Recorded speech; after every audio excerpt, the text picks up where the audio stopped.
Welcome to Conversations with Agents of Change, the podcast where we explore what it really takes to turn insight to impact and how ordinary people create extraordinary change in their own lives and communities. Today's guest is someone who embodies that journey deeply. Valerie Crozier-Nicholl is a resilient and mindset coach, founder of Kaleidoscope VCN, and a woman who openly describes her breakdown as her breakthrough. Valerie works with women who feel overwhelmed, burnt out, or disconnected, helping them reconnect with their power, reframe their thinking, and build lives rooted in self-belief, compassion, and freedom. Valerie, welcome. It's such a pleasure to have you here. Thank you very much for having me. What struck me when preparing for this conversation is how much honesty you bring to your story and how central lived experience is to your work. It already feels like a very human conversation. Thank you. You often describe yourself as someone who helps others transform their mindset, but that wasn't something you learned in theory. Can you take us back to the moment when change became unavoidable for you? Change is one of those lovely things that for some people it happens over a period of time, and for others it can happen in an instant. We can change your mind. We can meet a person. We can be in the right circumstances at the right time or the wrong circumstances for too long.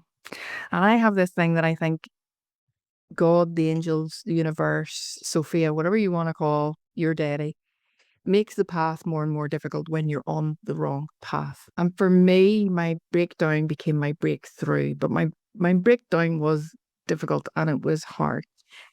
2016, I was diagnosed with a thing called granulosa cell tumor.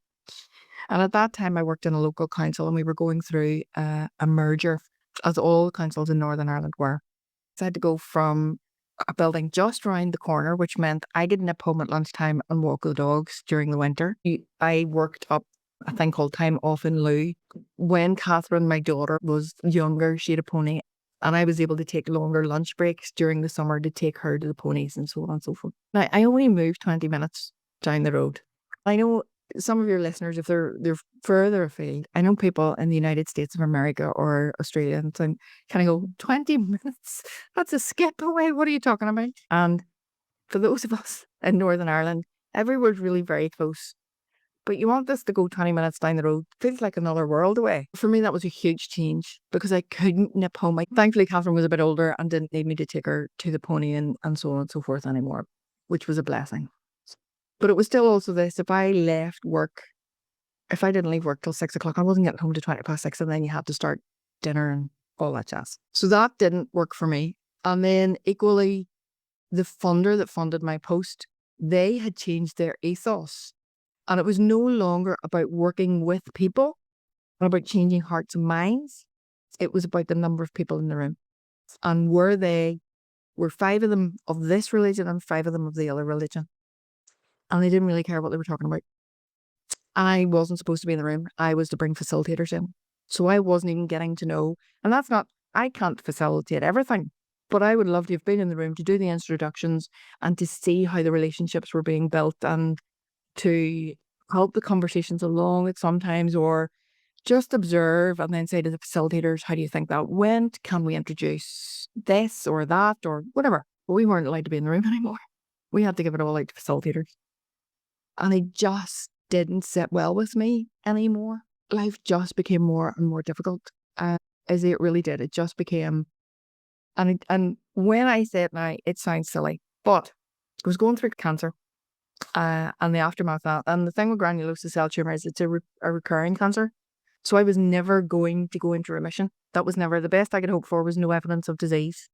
And I was to have bloods and scans in the early days every 3 months, then every 6 months, then every year, always looking for a recurrence. So living with that cloud over you all the time is stressful. This having to commute, I'm going to call it commute, even though it was only 20 minutes down the road, was not easy for me in my life. It didn't fit well. Because of the surgery, I was going through early menopause. I didn't realize that, which increases stress level and anxiety and all those kind of horrible symptoms. In 2023, been diagnosed as autistic and ADHD. So change does not sit well with me when it's not my chosen change and I don't have time to process it properly, etc. So all these things came together to make my life very difficult. Other people possibly could have sailed through it. Other people possibly could have dealt with one thing and got it out of the way and then went for something else and got it out of the way and so on and so forth. I couldn't. It all got too much for me. I went to a kinesiologist because actually I had stomach issues. And when she went through it, yes, I had an issue with an intolerance to lactose. I had a problem with caffeine. So I wasn't sleeping at night because of the stress, but then I was drinking like 4 or 5 cups of coffee to keep me awake during the day. So then I couldn't sleep at night. And it was an awful vicious circle. And the big thing that she picked up on was the stress. And she sent me to my GP. This all happened in the March 2018. And I seen the GP 2 days later. I was sitting in the reception going, should I ask for a week off or a fortnight, or would a month be too much? How much time do I really need to get over this exhaustion, burnout? Because I was just exhausted. And my stomach was upset and so on and so forth. And I went in and I talked to him, and I was extremely lucky in the GP that I got that day. That it's counterintuitive, Valerie. I'm going to tell you that you need physical exercise, because physical exercise creates energy. He says, so I know you're exhausted and all you want to do is sleep. He says, but I'm going to ask you to exercise. Get out for a walk now and again. And I'm putting you off for a month.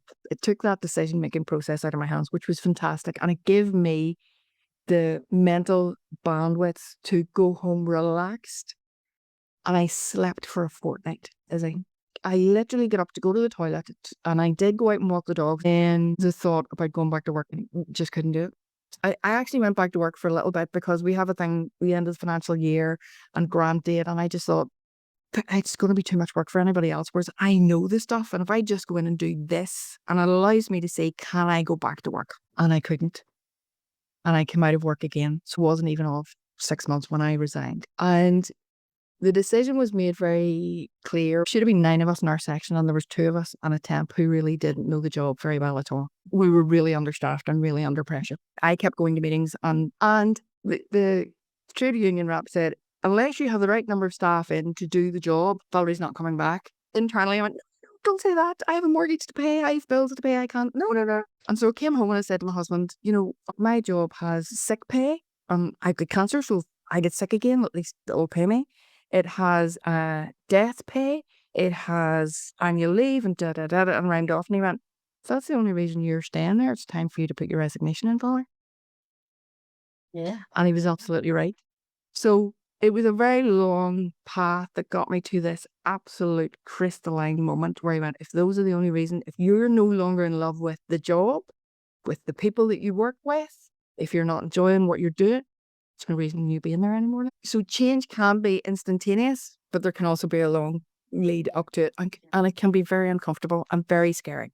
The second I put in my resignation, my shoulders came down and my whole body, it was like this boulder had been lifted off me, this weight. And I felt phenomenal. I felt fabulous. But then it got scary because I was going to start my own business, and was it going to be successful, and would anybody pay me? But it was an exciting scariness compared to what I had been, just the scariness that I had been previously experiencing. Well, that's amazing, because it really lands for me how you refuse to frame it that as a failure, but you call it like breakthrough. And it just feels powerful.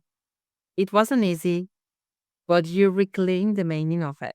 And I just love it. And when you were in that place, did you always know that, okay, that's the time for me to help others? Or that part was kind of revealed after? No, that part was revealed after. When I first came out of the council job, my council paid me to be the facilitator in the room. I went all over Northern Ireland, some nights in Enniskillen, which is an awfully long drive in evenings, delivering what we call in Northern Ireland good relations, which is promoting good relations between people of different religions, political beliefs, and race. So not easy topics. So you had the stress of that as well. The world I was working in was not easy topics. And a lot of the people I would have been working with would have been ex-paramilitaries. So I was used to very difficult conversations and delicate conversations. And I knew how to read a room, when it was a good time to say something and when it wasn't. And when there was that character that it didn't matter what you were going to say, they were going to take offense at it anyway. How it was revealed to me that I was supposed to be helping people was I actually lost my business overnight due to COVID. when we locked down because I worked with schools and community groups and they were all closed. I had to retrain. When I was going to university, when I was 25, I had wanted to do psychology. I missed getting in by 2%. And so I thought, well, if I'm at home and I have to retrain, why did I not go back to psychology? And so I started learning all sorts of modalities that I could do remotely from home, like neurolinguistic programming and meditation. And meditation, then you were able to actually go in very, very small numbers, socially distanced in those couple of wee times where we had breaks, properly socially distanced and very few, only 4 or 5 people. I absolutely loved that. And I didn't know then what was going to grow from it, but and you were listening because you were at home all day, and the most you would have done was go out and work in the garden. And I'd have had podcasts all the time and webinars and so on and so forth. And all these people teaching you about all this stuff that I love, about how to develop an actual program that you could then roll out. And that's what I did. I sat here and I pulled together all the stuff when I had my breakdown in that time when I was off sick before I put in my resignation. I had started taking classes to help me. There was a PACE program in the Northern Trust, ran a program in the Adair Arms Hotel called Control Stress, how to control your stress. And I think it was about 12 modules and 12 weeks maybe.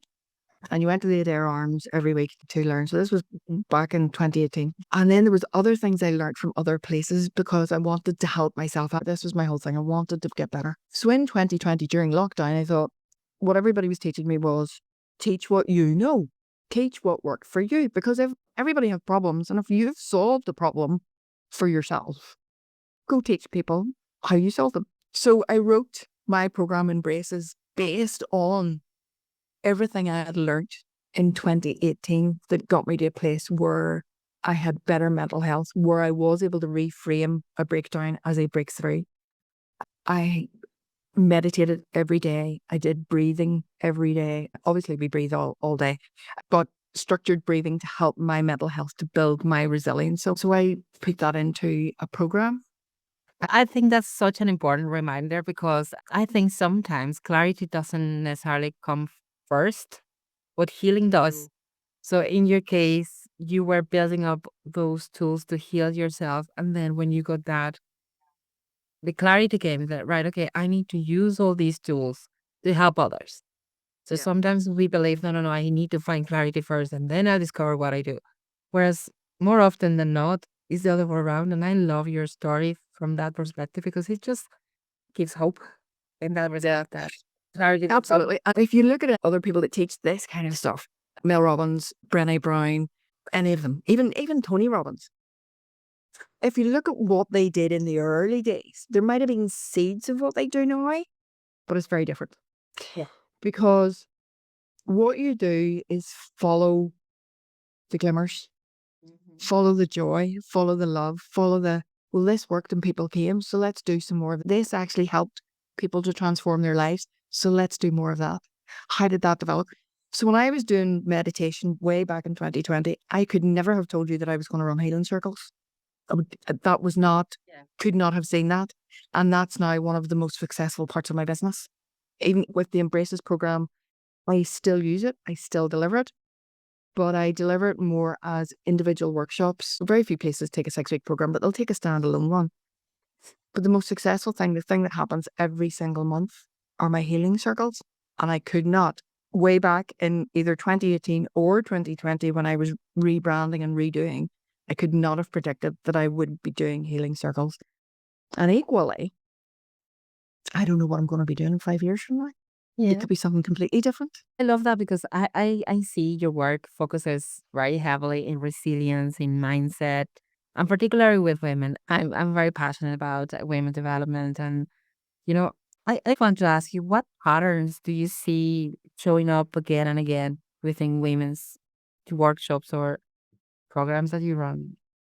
We're very isolated. We always talk about it takes a village, and most of us don't have a village anymore.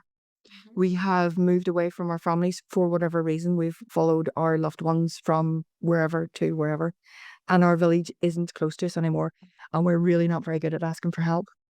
So when we should be going to whatever group and building relationships and connecting with people and then making them your village so that you can lean on each other, we tend not to admit we're struggling because we see that as a weakness. Whereas Brené Brown would talk about vulnerability and saying, actually, to allow yourself to be vulnerable and to ask for help is a huge strength. So isolation, an inability to ask for help, burnout. Whether because we're isolated, we're doing it all. We are working, we're raising our children. And depending on your age, you might be that squeezed middle where you're looking after your children and your elderly parents. Or you might have got to that stage where your children have flown off and suddenly you go, they're away to university and you've got time for you, but you don't know what to do with it because you've been a mum for so long, you kind of lose your identity. So those would be the things that I see happening all the time, coming up for people is isolation, not being able to ask for help, burnout because they're doing so much, and having lost their identity and not really knowing who they are anymore when they've got to the other side of burnout or the other side of parenting or the other side of, and they kind of go, what do I do for me now? Yeah. Yeah. And it's, I suppose, very scary because when you notice all that on top of the lack of self-compassion, that we tend to be like very self-righteous and think like, I should be doing better. I should be okay. I should be able to manage this. I should be. But you wouldn't do that to a friend. You would be like, oh, come on, I can help you. But we are so right to say, I can do this. I should be able to do that. And that is very soul destroying. I attended to the Embrace program and I loved it. As you know, it changed my life. When I Thank you. discovered Embrace, it was, as you said, part of finding that tribe. I mean, I reached out for help, which was very unusual for me at the time. But I was just lost. I was just going through separation. I was in a different town with two small kids. I didn't know anyone. And then I saw this place. It was like a weekly meeting with different things. So I approached them, also ACEs at the time. And there you were, telling us all about meditation and stop and breathe and slow the way down.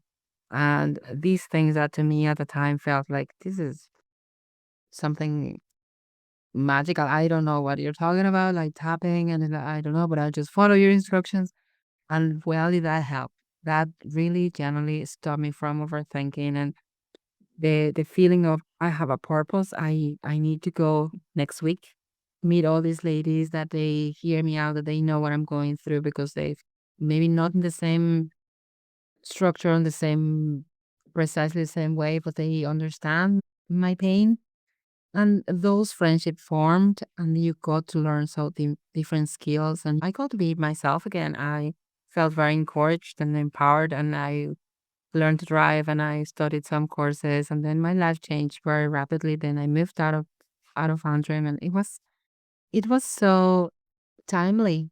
It was to me like a breaking point in the life. And I have to say that most of that had to do with progress and the process of being with such an inspiring person as you are.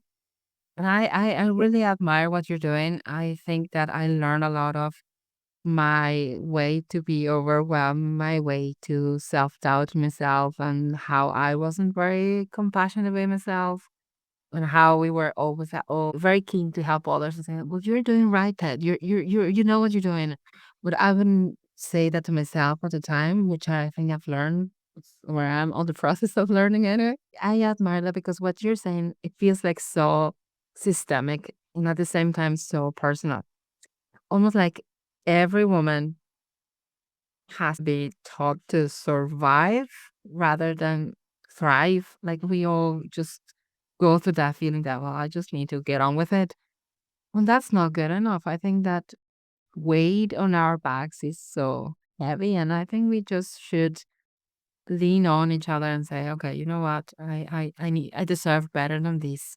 So following with that, and those tools that you were mentioning before, I know that you use tools like NLP and EFT, the law of attraction, and gratitude, and I love all those things. But what do you think? What do you say to people who think mindset work isn't just positive thinking? So, positive thinking in and of itself can be dangerous. If all we do is think positively, we wouldn't look when we're crossing the road. We would trust the universe to look after us. That, at its most basic, is how dangerous positive thinking is. There can be a toxicity to positivity where we take somebody's pain and we trivialize it. And I'll directly quote from Brené Brown on this when she says, at least. So you tell me something painful, and I said, but at least, which means I'm trivializing what you've gone through in a lot of instances.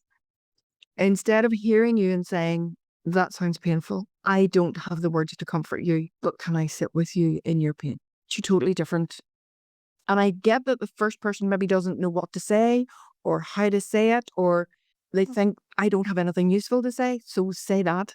I don't have anything useful to say, but I can sit with you whilst you experience this. So positivity in and of itself, standing alone, can be dangerous and can be toxic. So we're not going for a positive mindset. That's not what I teach people. Yeah. I teach people to find the gratitude in the day, in the moment. And that's one of the questions we ask ourselves all the time. No matter how difficult the situation, what can I be grateful for right now? Because if we can find the gratitude and we ask ourselves that often enough, our brain will start to look for it and will show us where the things to be grateful for are. The mindset shift for me is the Henry Ford. If you think you can or you think you can't, you're right. And that's the mindset. So if you think, well, I can't change this, well, you won't change this because you won't put the work in. Whereas if you think, I can change this, then you will start to look for ways and the people and the programs that can help you. Because in that moment, you maybe can't change it. You maybe don't have the tools or the skills or the knowledge. But somebody can. Somebody's done it before. And so as soon as you start to think, I can change this, it gives you the permission to go looking for the people that can help you. And it gives you that compassion that I can give myself some grace and some space to look for the solutions. And I think it was Einstein that said, you will never find the solution in the problem. Absolutely. So while you're looking, that's not a direct quote, that's a bit of a hash of the quote. But whilst you're sitting in the problem, your mindset won't change and you will be focused on, the woe is me. Woe is me. It's dark, it's raining, it's and you stack all these unpleasant feelings on top of each other. The second you start to look for the solution, well, okay, so I can't go out because it's snowing or I don't have my car or it's raining too heavy. But actually, I could rearrange my wardrobe. I could do jigsaw. I could do. The second you look at it differently, your mindset changes. But you have to be used to doing that and you have to have the tools to allow yourself to do it. And some of that is evidence-based. It's doing it once or twice and going, that worked. And so if it worked in that situation, I'll maybe try it again in another situation. And it's so that is one of the big things that I really harp on about. I am a heartbeat woman in that sense. That when it comes to the tools, you've got to practice them. Because if you want them to be there for you when you need them, you've got to practice them. Because if you do it once and in 6 months' time you need it, it's not going to be there for you. You've got to practice these tools every day. But it doesn't take long. And for me, when you're talking about emotional well-being, which is your feeling, it's your mental health and your feelings and that sense of this is my story and I should be in control of it and be able to tell it. What's 10 minutes a day? I remember when you were explaining to us about amygdala and about how your nervous system worked, how we were triggered, and how it only took like a moment just to say, breathe, do this square. And you said, okay, I'm safe, nobody's chasing me. And that changed my way of seeing danger and to see vulnerability and fears. And I love that distinction because it's not bypassing reality. It's about building the inner capacity to face it differently. And those tools that you have explained, I think that really changed the way I perceived, as I said, all danger and how I perceived myself in terms of how to solve problems. Because as you said, sometimes there's things that you cannot change, like the weather, but you can change what you're going to do about things. And to me, that was one of the most critical learnings I got from the program and from all these years talking to you. And I think that it's been very powerful. I know you've worked in councils, in community development, in schools, and coaching now. And how do you see individual healing translating into wider social change? So to go back to the amygdala thing first, Izzy, if I may, that's the reason why it's my first lesson, because I think once you realize you are having a biological reaction to a stressor, you can change it. And you can get to the point where sometimes you can have a bit of a laugh at it, where you go, oh, my amygdala just had a wee blip. Let me center myself again, and then we'll restart this conversation. But if you don't have the knowledge that you're having a biological reaction, then you're reacting to stuff all the time rather than giving yourself a moment to be able to respond with your lovely big thinking brain. So that's why it's my first lesson. And it's called emotions, and yet I don't actually talk about all the different types of emotions in it, because we don't understand that the amygdala is kind of driving that fear and the response to the reaction to the stimuli. How I see it changing is that if you can capture someone and get them to start doing this work for themselves, and it's not even, I call it work. It's not work. It's coming home to yourself and remembering who you are and landing back in your body and being in control. When you can do that for yourself, you then model it for other people and they start to copy you. So whether it's you're the mother and your kids watch you being able to, what we technically is called regulate yourself, when they watch you doing it, they will start doing it as well. Just naturally, you don't even have to teach them it. They will see what you're doing, that you stopped and you took a breath or you tapped, and they'll start doing it.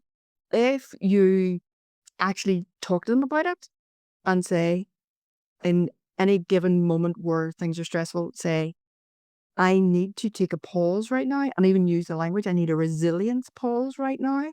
So we're all just going to stop and we're all just going to breathe. And if you're doing it together, it's this thing called co-regulation. Yeah. Particularly if you're an adult with children, or an adult with a particularly older or less able person or an ill person. If you're the regulated person, the other people will regulate from you. And it's called co-regulation. So if you can keep yourself lovely and centered, other people regulate from you. So that's biologically, that's what we do as a tribe, as a clan. We regulate and people regulate from us. As mothers, we're teaching the younger generation. As daddies, we are teaching the younger generation that if I'm allowed to feel my emotions, even my big emotions, safely, without harm to anybody, and come back into a regulated state as soon as I am able to, our children are going to learn from that. And if we can do that in communities and in families, my goodness, what a society we would have. And so one of the things I would do as well is I work with some teenagers that refuse to go to school and stuff for social anxiety. And I think our system is broken and doesn't understand a lot of neurodiversity. It doesn't understand anxiety, and it doesn't understand anxiety coming from COVID and so on and so forth. And I do get, it's like a big oil tanker. How do you get it turned in the middle of the ocean? It's going to take a lot of work. It's not like we can go, well, actually, here's what you need to do, because I don't have the answers either. But I think our children's mental health is far more important than going to school and being there for whatever 75% of the time. Because if they're going in an anxious state, they're not learning anything because the big thinking brain isn't there. Mhm. So when I get those teenagers, I try to make sure the parents are in the room as well. Because sometimes we're expecting stuff from our teenagers that they are not able to deliver. We have a part of the brain called the prefrontal cortex that doesn't grow in until, if you're neurotypical, till you're 25. And if you're neurodivergent, it can be up to 35 before it goes in. So sometimes we are asking for behavior that they cannot give us because it's physically not in the brain to be able to give us. And so I try to get the parents in the room, one, to understand that, but two, so that if the child asks for a resilience pause, the parent knows what it's talking about. Even if there's only one child experiencing extreme anxiety that is taking them off school, that will affect the other children in the household. Even if they don't become anxious and have to avoid school, it still affects their life. So we can get one parent and one child that has this information and starts to practice it, it will work for the rest of the family as well. If the parents go home and embody it, but most of the time they do because they see the change. Even over the 6 weeks, again, with the caveat, if they practice the work, they see the change and it starts to filter out, ripple out to the rest of the family. Absolutely. I think that ripple effect is very powerful because it reframes the self-work as something that you're responsible of. It's not about being selfish, it's about owning it. Can you talk us through what Embrace is and why, how you created it? Who's it for? Embrace, it's for burnt out females, but it's really for everybody. You will find people resonate with different facilitators, and different people will have different methodologies for teaching this. Like, so the one I did was called Control Stress, and it wouldn't have some of the topics that I do. And there are the Take 5 program that the trust rolls out. So there's lots out there. Go look and find the thing that works for you. But mine is Embraces. And why I wrote Embraces the way I did was because, like I said earlier, I pulled together the stuff that worked for me. Because what I found in the early days was that if you'd have told me to meditate, I couldn't really sit still. My mind would not be quiet, which is what I thought meditation was. And actually, when I get taught about meditation, it was something completely different than I thought it was. It was focused concentration. So it could be gardening, it could be walking. Embraces for me is about teaching the tools, but teaching that you need to make them yours. It's not meant to be work in the traditional sense. It's not meant to be a hard task. It will be a little bit difficult at the beginning because learning to talk, learning to walk, learning to use a fork, all those things that we learn are difficult in the beginning until we embody them. But it shouldn't be so difficult that you have to give it up and it's not the right tool for you or it's not the right type. So once you learn all the different types of breathing and you find the one, so one of the breath works I would use is a pranic breath work that would give me energy when I experience tiredness. I do this rapid breathing through the nose to up my oxygen levels quickly, flood the brain with oxygen, and it wakes me up. And then there are other types of breathing. I would do 1, 4, 7, 8, which is breathe in for 4, pause for 7, and out for 8. That helps me go to sleep.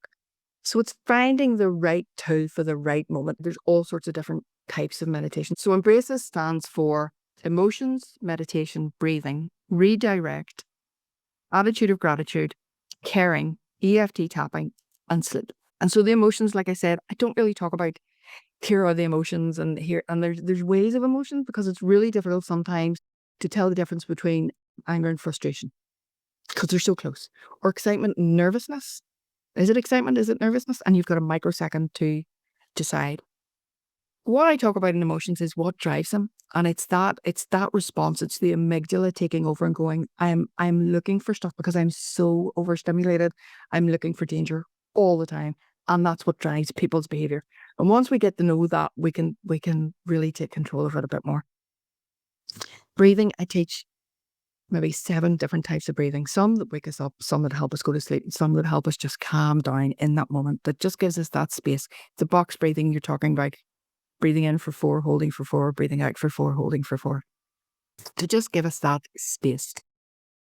And then we go in from breathing into redirect, which is just a type of mindfulness. It's about when your brain goes into that overthinking mode, particularly if you're in work or you're in a meeting or you're seeing the teacher in school with your child. You can't suddenly go, I'm sorry, do you mind if we take a breath?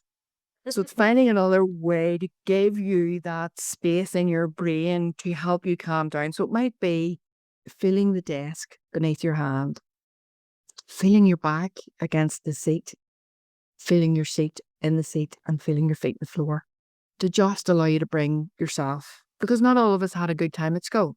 And when we go to parent-teacher meetings, we start to feel that anxiety again that we had in school. And that just allows us to tell our amygdala, I'm safe. So it's different types of mindfulness, because again, different types of mindfulness work for different people. Attitude of gratitude, for me, is one of the huge ones. It was one of the ones that really turned my life around first.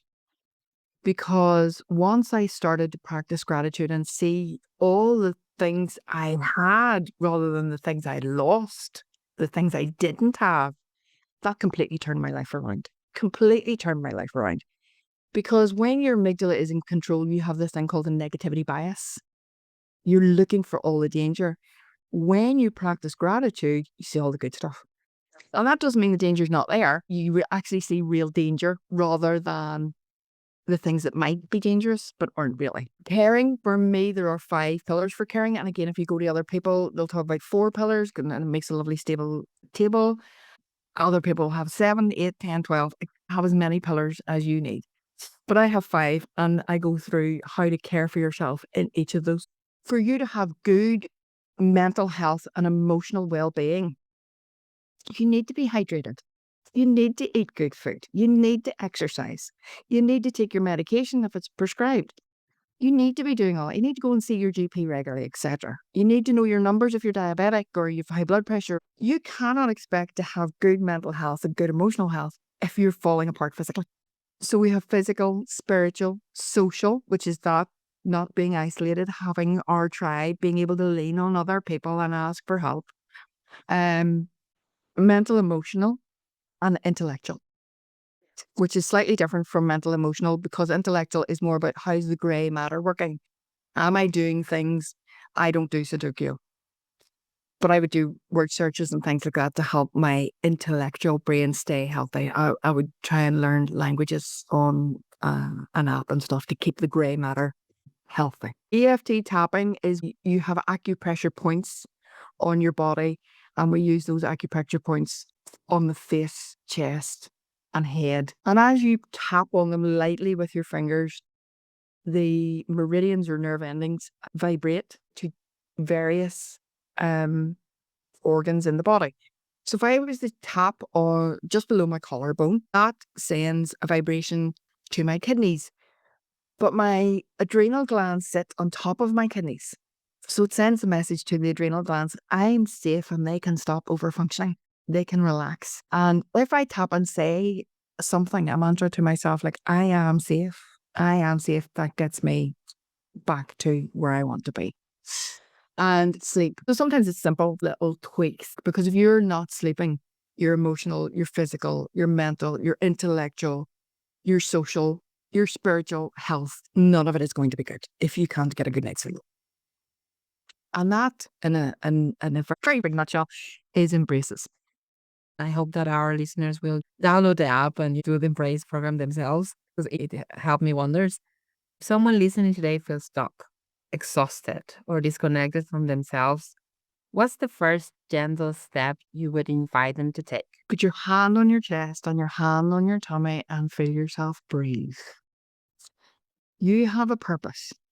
And if you can feel your heartbeat or your breath in your body, you're still here and you still have a purpose and you matter. After that, if you can sit down, feel your back in the chair, feel your seat in the seat, feel your feet in the floor.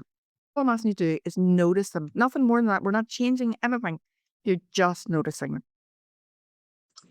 And the third thing I would say is be very gentle with yourself, because you have survived everything that life has thrown at you up to now. So you're magnificent. You're wonderful. You're a miracle. But you need to know that. You need to remember that. And so, and the question I would ask is, if your best friend was going through this, what would you tell them to do? And then take that advice for yourself. Absolutely. That gentleness is like the throw line of your work. Strength without harshness. I think that is so powerful. I feel very inspired by that. And well, to finish, Valerie, what does living a life of compassion for yourself and others really mean to you now? It means what I said earlier about that safety. It is safe to feel your emotions. It is safe to let people know you're feeling your emotions. It is safe. I have a podcast of my own, and I don't know whether you've seen it this week, Izzy, or not, but my health is not where we would want it to be. And so for me, the podcast was one saying, this means my business is going to change and I don't know how. So have some patience with me. Being vulnerable enough to ask for help, being vulnerable enough to say, this is what is happening to me, rather than me hiding at home, trying to complete work online and do. My podcasts are visual. One of them is video. So as I get sicker, I might put on makeup and put on wigs and put on. I'm not going to do that. That's not me. I'm going to accept me where I find me, because my body is doing miraculous things.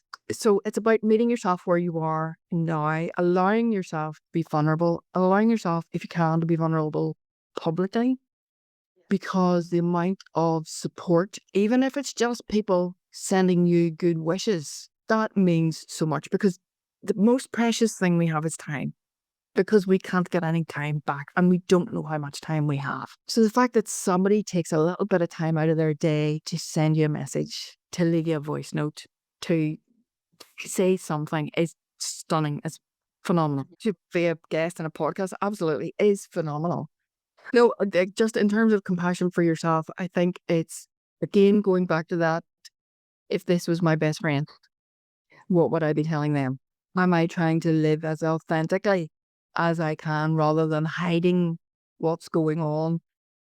Because apart from anything, being a helper, as you will well know yourself, if I'm living authentically as I can and being open and honest and being public about it, and that's not for everybody, is it? And I completely get that. Some people are very, very private and don't want anybody to know, and that's perfect for them.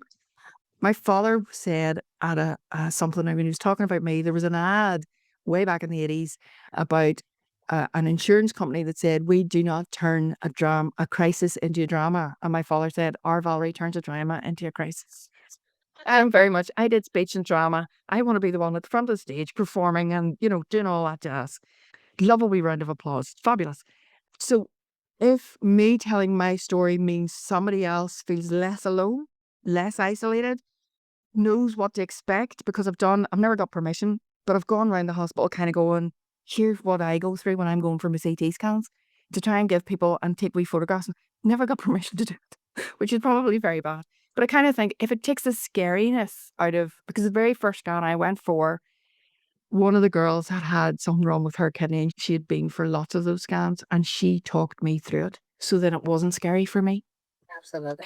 And I think if I can do that in my podcasts, in my videos, which is probably how my business is going to change, is that when I'm well enough, I will walk people through my journey so they don't feel so alone, so they know what to expect, and they can see some of it makes us very vulnerable, and some of us gives us a laugh.